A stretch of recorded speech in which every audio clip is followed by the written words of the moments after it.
നമ്മളൊക്കെ ഭ്രാന്തന്മാരാണ്. അതുകൊണ്ടാണ് ഭാരതീയ മസ്ദൂർ സംഘത്തിൽ വന്നത്. ആരംഭത്തിൽ തന്നെ ഈ ഒരു മുന്നറിയിപ്പ് നൽകിയിരുന്നു. എന്തെന്നാൽ ആരാണോ അതിസാമർഥ്യമുള്ളവർ അവർ ഭാരതീയ മസ്ദൂർ സംഘത്തിൽ വരേണ്ടതില്ല.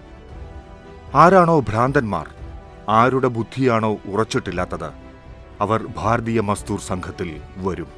നാം രാഷ്ട്രത്തിന് ഒരു ഉറപ്പു കൊടുക്കുവാൻ ആഗ്രഹിക്കുന്നു. രാഷ്ട്രത്തിന്റെ പുനർനിർമ്മാണത്തിന്റെ, ദരിദ്രന്റെ ദാരിദ്ര്യമില്ലാതാക്കുന്നതിന്റെ, ദുഃഖിതരുടെ കണ്ണീറൊപ്പുന്നതിന്റെ, അന്ത്യോദയത്തിന്റെ, അതായത് നാടിന്റെ അധസ്ഥിതരിലും അധസ്ഥിതർക്കും ദരിദ്രരിലും ദരിദ്രരായവർക്കും സമൃദ്ധി നേടിക്കൊടുക്കുക എന്ന പ്രധാന സാധന. ആ സാധനയിൽ ഭാരതീയ മസ്ദൂർ സംഘം നിലനിൽക്കും.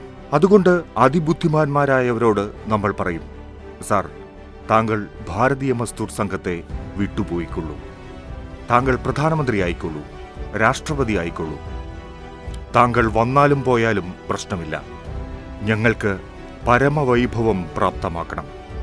ഞങ്ങൾ രാഷ്ട്രത്തിന്റെ പരമവൈഭവത്തിനായി പ്രവർത്തിക്കും. അതിനുവേണ്ടി പ്രവർത്തിച്ചുകൊണ്ടേയിരിക്കും. ദരിദ്രന്റെ ദാരിദ്ര്യമില്ലാതാക്കും. ദുഃഖിതരുടെ കണ്ണീർ തുടച്ചുമാറ്റും. അവസാനത്തെ വ്യക്തി സമ്പദ് സമൃദ്ധമാകുന്നതുവരെ നാം ഈ പ്രവൃത്തി തുടർന്നുകൊണ്ടേയിരിക്കും. അതാണ് നമ്മുടെ ഭ്രാന്ത്.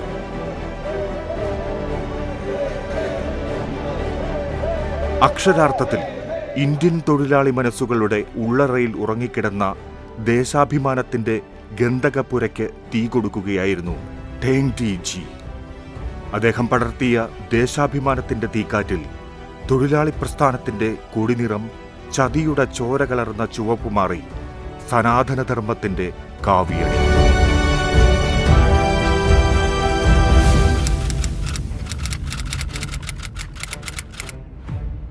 ആയിരത്തി 1955 ജൂലൈ 23 ഭോപ്പാലിൽ ഠേങ്ഡി ജി അഖില ഭാരതീയ മീറ്റിംഗ് വിളിച്ചുകൂട്ടിയപ്പോൾ 35 പ്രവർത്തകരാണ് പല സംസ്ഥാനങ്ങളിൽ നിന്നായി എത്തിയത്. അന്നവിടം ഒത്തുകൂടിയവർ ട്രേഡ് യൂണിയൻ പ്രവർത്തകരായിരുന്നില്ല.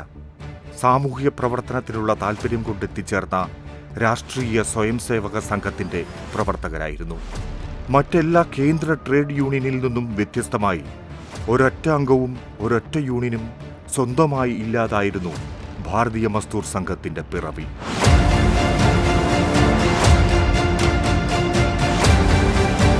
താഴെ തലത്തിൽ നിന്നാണ് സംഘടന രൂപം പ്രാപിക്കുന്നത്. ആദ്യകാലം അതിജീവനകാലം തന്നെയായിരുന്നു. സർക്കാരും തൊഴിലുടമകളും മറ്റു യൂണിയനുകളും വിരോധത്തോടെ മാറി നിന്നു. പണമില്ലാതെ, ഓഫീസില്ലാതെ, പിന്തുണകൾ ഏതുമില്ലാതെ ആരാധനാലയങ്ങളിലും പൊതുപാർക്കുകളിലുമായി മീറ്റിംഗുകൾ നടത്തി BMS പതുക്കെ വേരായി തുടങ്ങി. ദേശീയബോധമുള്ള തൊഴിലാളി, തൊഴിലാളീകരിച്ച വ്യവസായം, വ്യവസായവൽക്കരിച്ച രാഷ്ട്രം എന്ന സങ്കല്പം BMS എന്തിനുവേണ്ടി നിലകൊള്ളുന്നുവെന്ന് ഉറക്കെ പറഞ്ഞു. സർവ്വലോക തൊഴിലാളികളെ സംഘടിക്കുവിൻ എന്നതിന് പകരം തൊഴിലാളികളെ സർവ്വലോകത്തെയും സംഘടിപ്പിക്കുവിൻ എന്ന ആശയം നമ്മൾ മുന്നോട്ട് വച്ചു. രാഷ്ട്രീയ ട്രേഡ് യൂണിയനുകൾ രാഷ്ട്രീയ അധികാരത്തിന് വേണ്ടി തൊഴിലാളികളെ ഉപയോഗിച്ചുവെന്ന സാഹചര്യത്തിൽ ഭാരതീയ മസ്ദൂർ സംഘം പുതിയ ആശയ അടിത്തറ പാകി. രാഷ്ട്രീയാതീത ട്രേഡ് യൂണിയൻ പ്രവർത്തനം തൊഴിലാളി സ്വീകാര്യത നേടി. BMSന്റെ ചരിത്ര വളർച്ചയ്ക്ക് കാരണം ഈ രണ്ട് കാര്യങ്ങൾ തന്നെയായിരുന്നു. ഒന്ന്, രാഷ്ട്രീയ സ്വയംസേവക സംഘത്തിന്റെ പ്രേരണ. 2, മൗലികാദർശത്തിൽ കടുകിട വിട്ടുവീഴ്ച ചെയ്യാൻ തയ്യാറല്ലാത്ത മാനനീയ ദന്തേപാന്ത് ഠേങ്ഡി ജിയുടെ മാർഗനിർദ്ദേശം.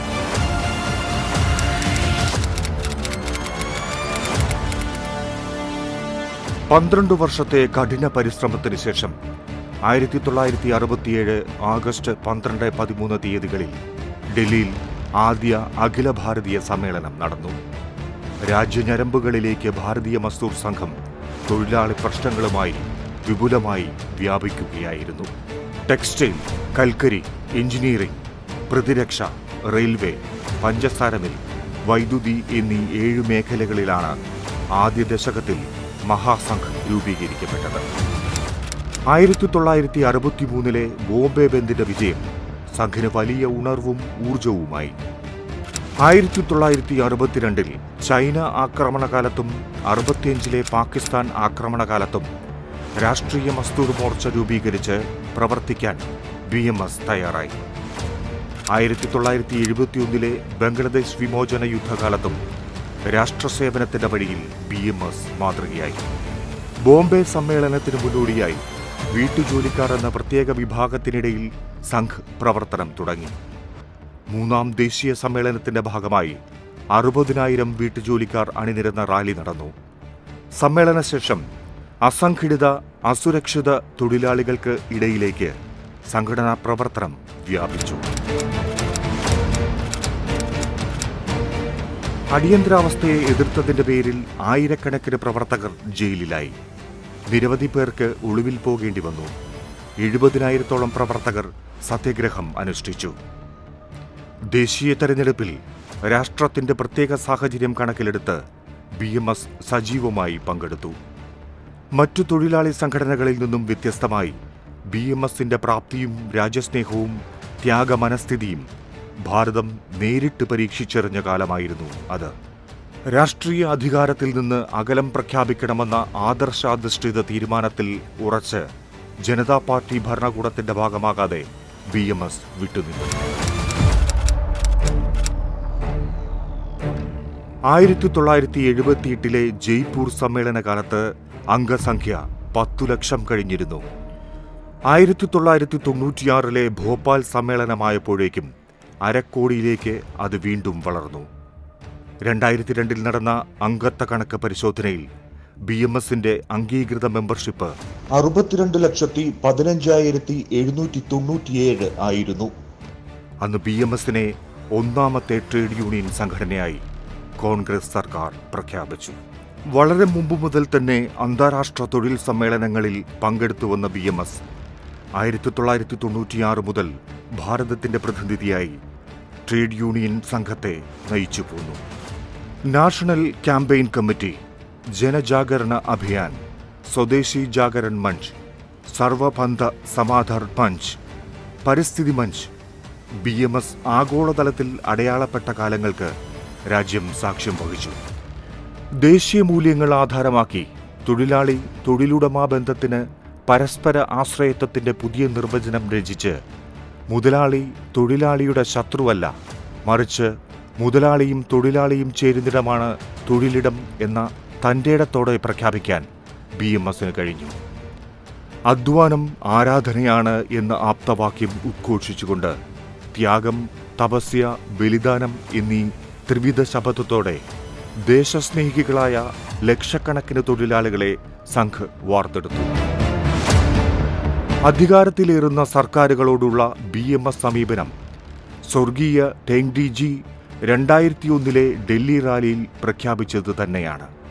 സുഹൃത്തുക്കൾ ഭരണത്തിലുണ്ട് എന്നത് അവരുടെ തെറ്റായ നയങ്ങളെ എതിർക്കാൻ BMSന് തടസ്സമല്ല എന്നതായിരുന്നു ടെങ്ഡിജിയുടെ പ്രശസ്തമായ പ്രഖ്യാപനം.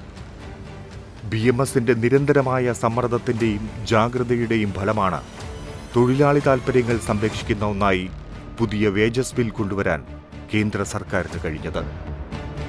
ഇന്ന് തൊഴിലാളി പ്രസ്ഥാനത്തിന്റെ നായകത്വം BMS ഏറ്റെടുക്കുകയാണ്. രാജ്യദ്രോഹ ശക്തികളെ പരാജയപ്പെടുത്തി BMS അവിടെ ദേശാഭിമാനത്തിന്റെ കൊടിക്കൂറ പാറിക്കുന്നു.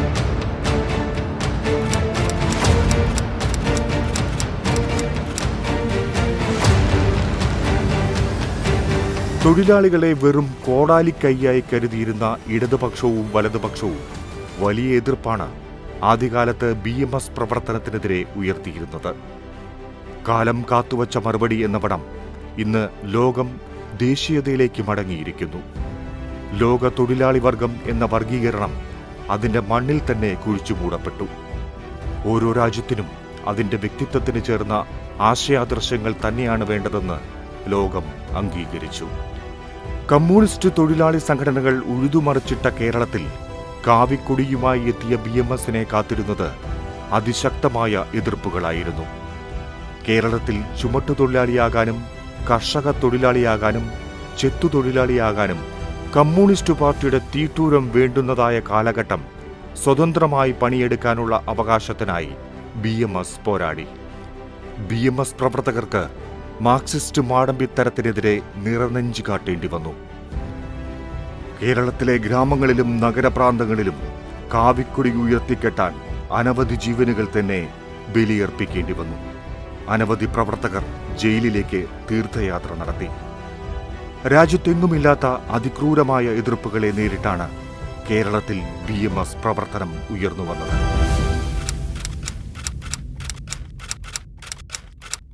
ഞാൻ പൂജാരിയായി ശ്രീകോവിലിനുള്ളിൽ സന്തോഷത്തോടെ പൂജ ചെയ്തുകൊണ്ടിരിക്കുമ്പോൾ എന്നോട് പുറത്തുപോയി ഒച്ചപ്പാടുള്ള വാദ്യം കൊട്ടാൻ പറഞ്ഞു. ഞാൻ അതിനു പറ്റിയ ആളല്ല. അതുകൊണ്ട് മാല കെട്ടാനുള്ള ജോലിയെങ്കിലും എന്നെ നിയോഗിച്ചാൽ കൊള്ളാം.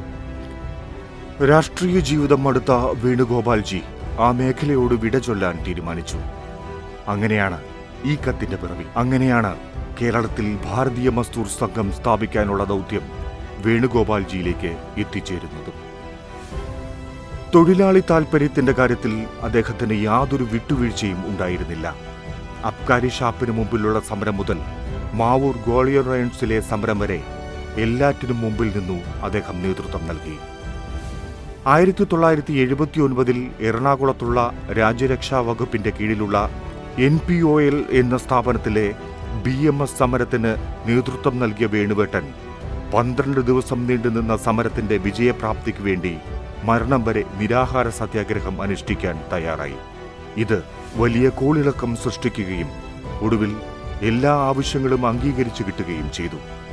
പിന്നീട് ഇങ്ങോട്ട് ഭാരതീയ മസ്ദൂർ സംഘം കേരളത്തിന്റെ ഞരമ്പുകളിൽ അതിവേഗം വ്യാപിച്ചു.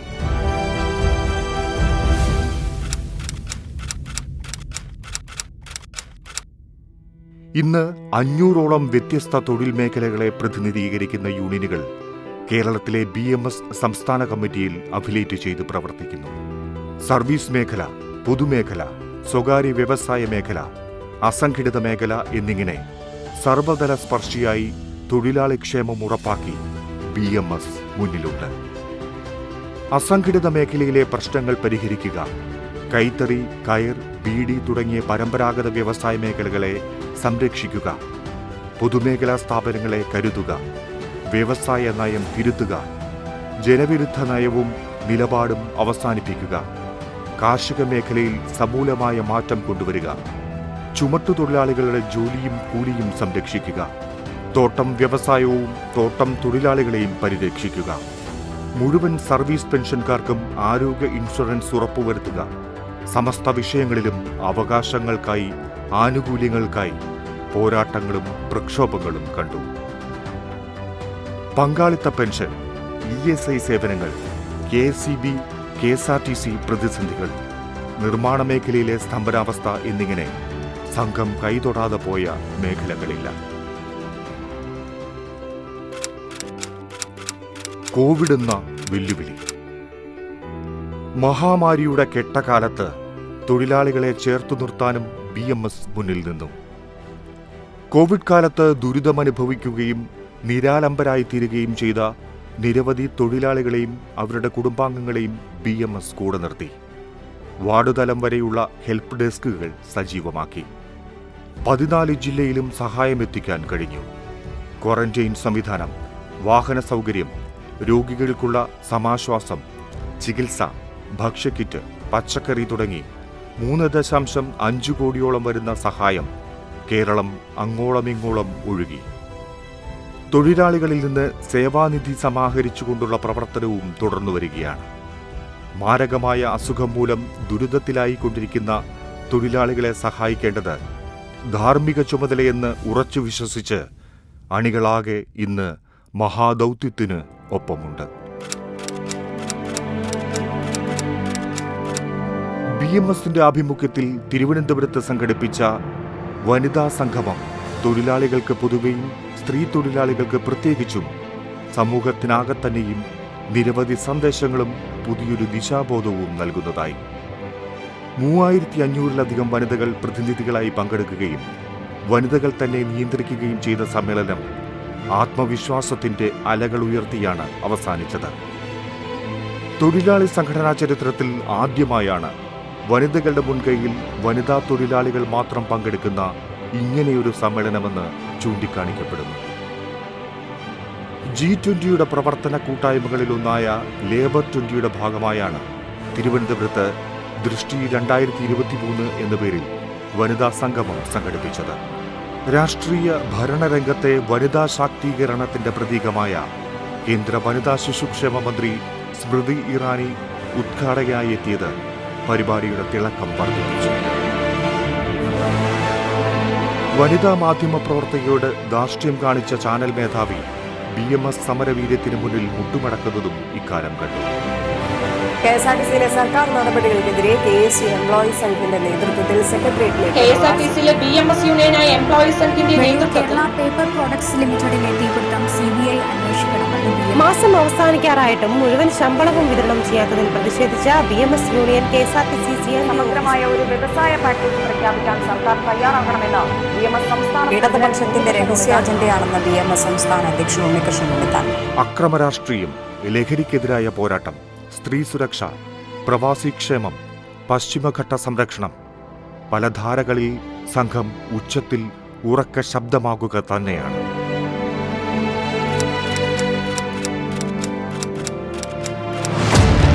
കേരളത്തിലെ തൊഴിലാളി പ്രവർത്തനങ്ങളിൽ ഏതു തൊഴിലാളിക്കും അവന്റെ കുടുംബാംഗത്തിനും കടന്നുവരാനും വിശ്രമിക്കാനുമുള്ള ഓഫീസ് BMS ലക്ഷ്യമായിരുന്നു.